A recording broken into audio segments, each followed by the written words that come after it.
Magandang araw mga kaibigan. Ito po ang latest update sa impeachment complaint laban kay VP Sara. Nakarating na sa Senado ang impeachment complaint, kaya lang nagka-problema.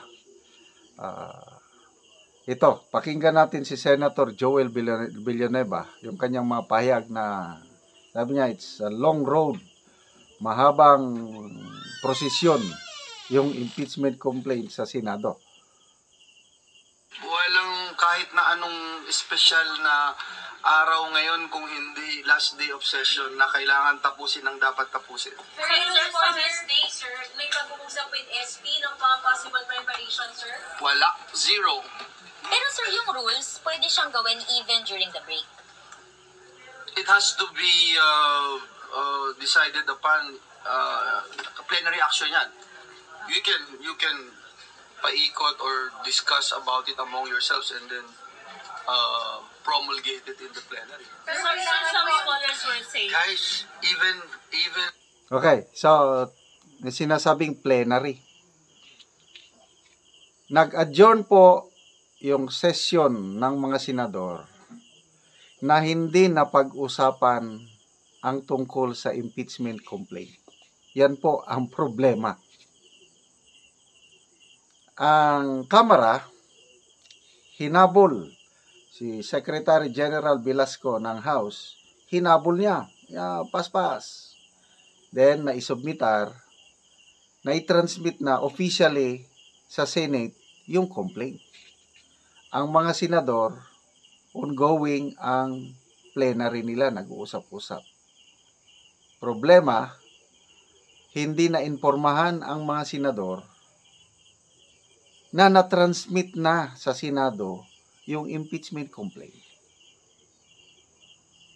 According to Senate rules, pag hindi talakayin sa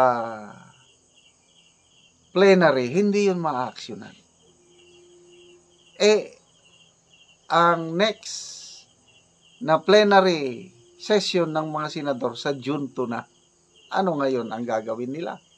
Yan po ang dilemma. Even the referral takes a plenary action, okay? I'm sure you guys are aware of that. So, ibig sabihin, you will not be able to act on it kung naka-adjourn kayo. Kailangan... Walang plenary. Sir? So, Walang plenary, so yeah. So, walang plenary, so hindi nyo ma-actionan yun kung isa The rules? na naka-adjourn na kayo. The rules or whatever it is again, there has to be a plenary action, okay? So, kung hindi ma-actionan sa plenary, hindi pwedeng action, hindi makakapag-impeachment trial. Ang bagong Yun. Jackfruit Plus, may real fruity taste na So, naturally sweetened with stevia. parang ang mga pangyayari pumapabor kay VP Sara.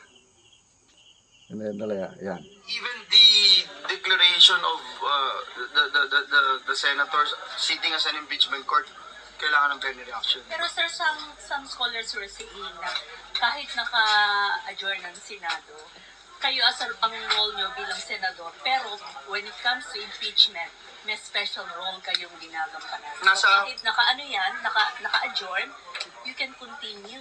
Nasa constitution mo, tama. Yeah. Pero again, it is the plenary action that would... Ito, mapantayan nyo, no? Yung mga mainstream media na nagtatanong, parang ini-insinuate nila na katungkulan nyo yan na mag-convene.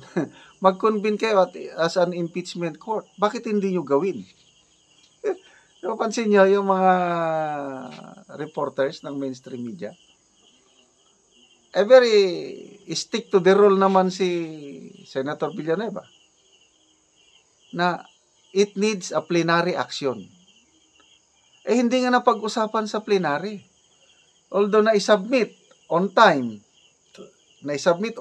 yung complaint sa Senado, ang problema, ang staff sa Senado, kung sino man yung nakatanggap, hindi niya na-informan ang mga senador.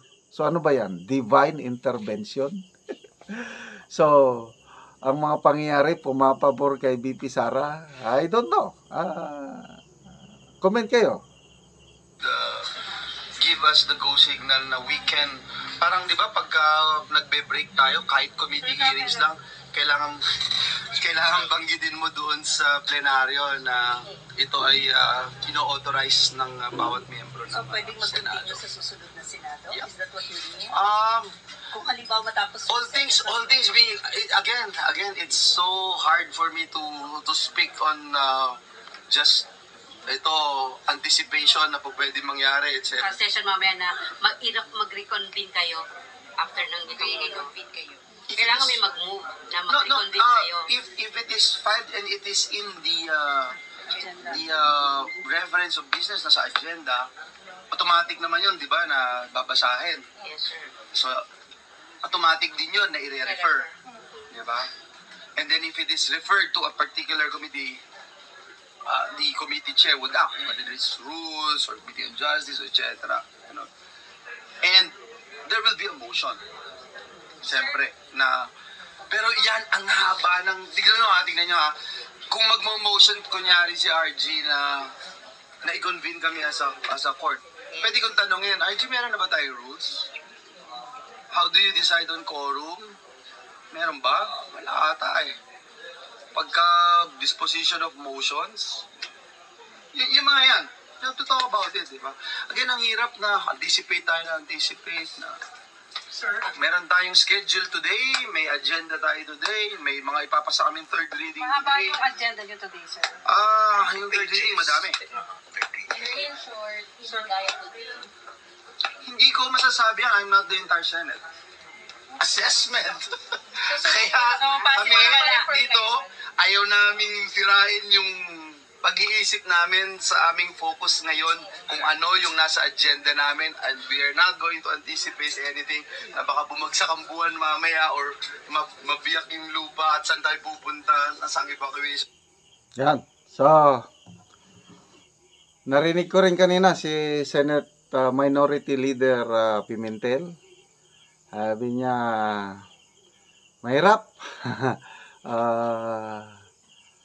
Hindi niya alam kung ano ang mangyayari sa impeachment complaint na naisampa sa kanila. Kasi nga, yon hindi natalakay sa plenary. So, tingnan natin sa susunod na mga araw, linggo, kung kung uusad ba sa Senado o hindi. Okay, mga kaibigan, salamat sa inyong panonood. Nagkakaroon tayo ng monetization dahil sa inyo. At ang income sa channel na ito is gagamit natin pagtulong sa tribong Talaandig sa Bukidnon. Namimigay tayo doon ng libreng yero at pako para ma-repair ang mga sira-sirang bahay ng tribo or makapagpatayo sila ng sariling bagong bahay. Panoorin nyo ang video na ito, kabalikat kayo sa pagtulong sa tribo. Ano siya, ang balay, nga makita gani, nga gisumpay-sumpay ra siya, o luoy gyud kaayo. O, ang ilang sulod, kita gid nato nga tulo na, o kini ang mga tigulang gyud nga tag-iya, niini nga balaya, nga gisumpay-sumpay in taon, nga yero, o pinakaluluoy gyud sila, nga mga tigulang na, mga tigulang na in taon sila, o wala na gyud sila ikapalit tungod sa kalisod nga inani gyud ang ilang kabutang, bisan pa gani ang ilang isip, ilang higdaanan, makita gyud nga kuha na siya mga tulo na gyud, mga buslot-buslot mura na gani mga bituon nga makita, ni apa ang kuan lagi nila isip ilang higdaanan in taon sa mga tigulang, kita man gyud nga kuan na gid siya tulo na, o pinakaluluoy na gid sila nga inani ang ilang kabutang nga mga tigulang, o guba na po ang ilang mga dingding kay kuan naman lagi tungod siguro sa kadugayon na niini nga balay, wa pa gid sila nagpatukod og balay tungod sa ilang kalisod, nga pareha ni ang ilang kahimtang. Mo na ni nanay, sulod diri nanay, kay para nga mag-abay mo ni tatay. Muna ni ang inyong balay ba? Muna ang balay. Oo, nga tulo na gid kayo, makita man gyud nga kuha na gid siya, mga bulsot na gid. Maayo nga naay makatabang sa mua. Oo, maayo nga naay makatanaw sa inyong balay. Baray. Oo. Guba na kaayo. Luoy mi kaming tigulang. Oo, luoy na mga tigulang na. Luoy mi. Oo. Kay walay among ikapalit. Wala inyong ikapalit. Wala. Oo. Luoy lagi mi. Magdula mo nanay, doon kay tatay. Oo. Mga tigulang naman mo. Angay na gyud mo nga tabangan. Oh, angay na mi tabangan Oo. kay tigulang naman mi. Oo, mga luoy na gyud mo kayo. Oo, sige nanay, kay ngunani man ang inyong kahimtang, matagaan gyud mo og gero. Kay Maayo nga naay makatabang sa mua. oo. Kay lisod man gyud mi sa pagpangita sa kwarta, Oo. lisod mi. Oo. Maayo nga matabangan mi. Oo, matabangan mo. Oo. Maayo. Oo, sige nanay, tungod sa imong mga pagampo. Ana, matagaan gyud mo nanay og gero. Oo, naamang kay. Salamat og matagaan mi. Oo, oo, matagaan ka. Lansang, oo, og mga plinsen, oo, mahatag, kumpleto nanay. Oo. Nakita naman ni mo ang among ka. Pintang. Oo. Nga, lisod kayo. Oo. Oo. Sige lang kay uban sa mga pagampo nato sa Ginoo, dunggon gyud na. Oo.